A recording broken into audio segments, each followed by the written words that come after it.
What are 4 critical steps to take before you leave your narcissist?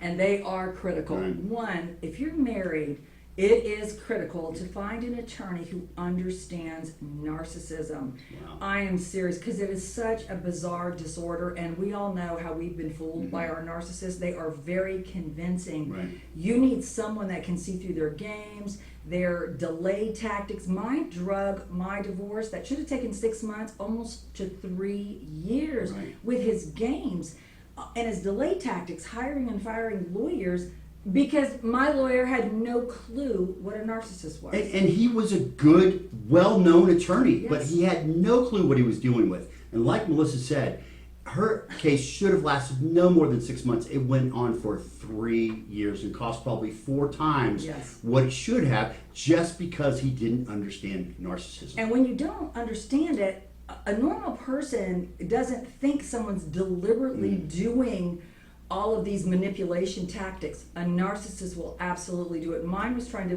break me financially, so I would just cave and settle. So very, very, very important to find an attorney who understands narcissism. I even have an attorney questionnaire that I give my clients. It's a really important questionnaire too. It is, because they can't fake their way through these Right, questions. right. They have to understand. They can't just know what the word means. They have to understand the tactics that go along with divorcing a narcissist. And the disappointing thing is, and we hear this all the time from our clients, they get well down the road with an attorney where they've given them all this money, the retainer and all this, and then they find out They have no idea. they have no idea what they're dealing with, and they're not being represented properly, but there's nothing they can do And at they that and they point. question what you're saying, because you know what you're dealing with, and so when you're trying to relay that to an attorney, they think you're overreacting. They think you're exaggerating. They're thinking, no way would someone do that. Yes, they will do that. So that is so critical. Yes. Right. Very, So very, number very- 2, let's yes. talk about. Number 2, open up a separate bank account, an emergency fund, Mm-hmm. and a bank you don't bank with your narcissist. This needs to be your separate emergency fund that they don't know anything about.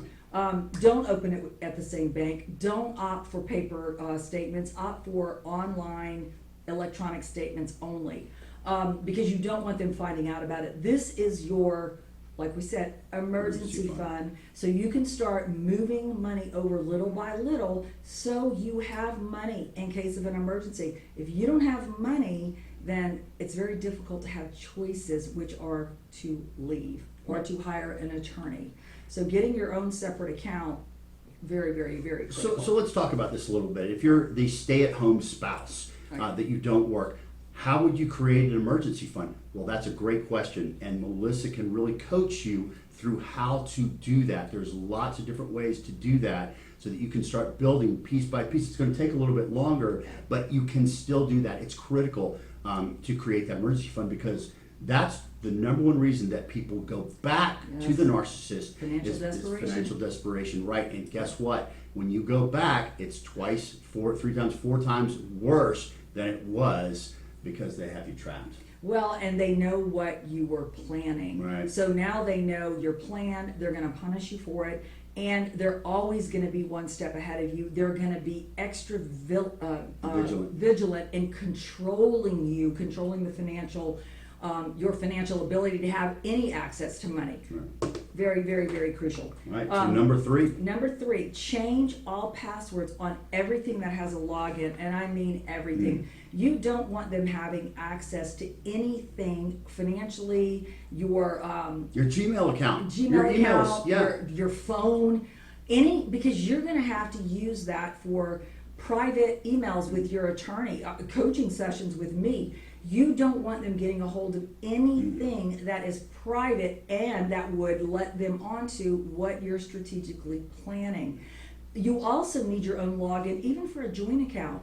If you're sharing a banking login information with your narcissist on a joint account, they will change it like that, cut your access off. You won't know what's going on in that account. You won't know if they're moving money around, transferring it out.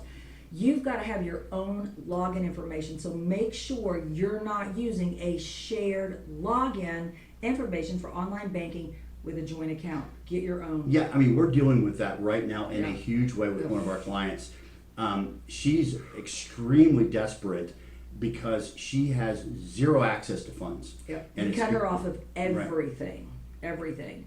Changed all the passwords, so, and then when she's trying to change her password, the security code goes through him. And so he's not releasing it for her to be able to even change the password, reset the password.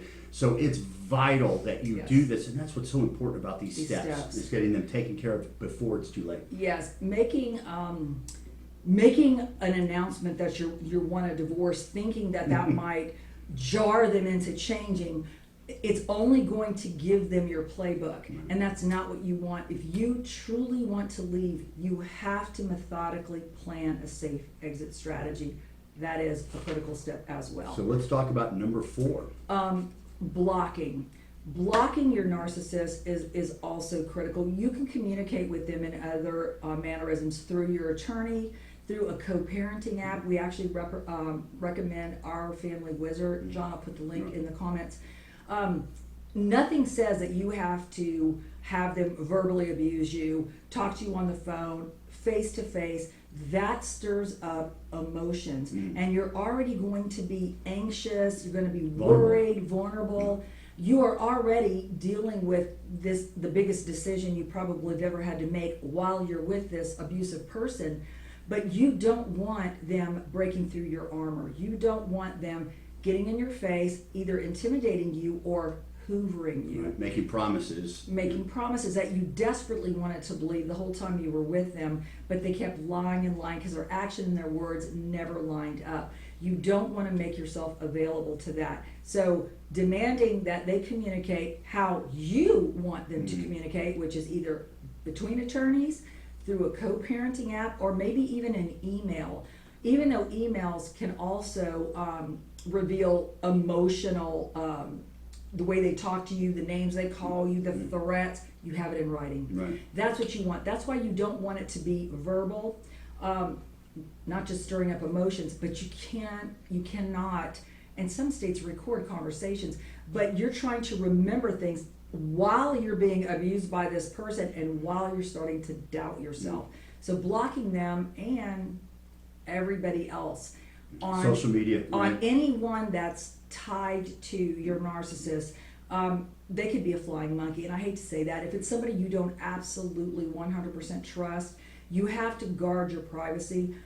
Taking your social media private means they can't tag you. If they're going to try to do a smear campaign, at least they can't tag you. If they can't tag you, then the people that are friends with you on your social media page won't see what they write. And it's actually protecting your mental well-being. So blocking them so they can't somehow get to you, Hoover, love bomb, all these tactics that worked on us so many times, you don't want them to have that access to you. So blocking them is absolutely critical. Right. So we just talked about 4 critical steps to take before you leave. Well, there's actually 12 critical steps. Very, very important steps to take before you leave to protect yourself, safely leave, and not have to go back. Now, Melissa and I created a 90-minute presentation that goes over every single step and really holds your hand on how to do every single step so that when you get those complete, you are ready to go. Now, one of the things about these 12 the strategy is that, you're really anxious about doing these things, and the anxiety level is very high when you're thinking about leaving your narcissist. So having a strategic plan really brings that level of anxiety down. So you have a methodical, structured plan that you're taking, and you have an end date that you know you're leaving on this date. So you're completing all these prior to that. And you don't have to try to figure it out on your own because you are overwhelmed. You may have been financially abused, obviously controlled. So having a written step-by-step process that protects you, protects your children, is something that you don't have to think about. You can just look at it. Does this apply to you? Yes, check it off, get it done. Yeah, it's an actual checklist. It is. So It is a right through it, checklist. And we tried to make it, especially in the presentation, not just talking about what to do, but how to do it. So we give you a lot of information in that 90-minute presentation. So definitely check it out. John's gonna. Yeah, I'm going to put it. I'll put the link in the description below, and it'll just take you to a page. You can see everything there. Or just in the comments, put this words critical steps, and I'll send you the information there just so you can check it out. Yeah, and if you're not subscribed to this channel, please do, because every single week we do a new podcast on critical information that you might be dealing with yourself, and you might need this kind of guidance, this education resources that we offer. So make sure you subscribe, and let anyone that you know, we have information. Maybe somebody you know is dealing with this and they don't know who to turn to or what to do. Just let them know about our channel. They can take a look at what we offer and see if it might help them as well. But we do appreciate you all joining us today, and we look forward to seeing you on our next video.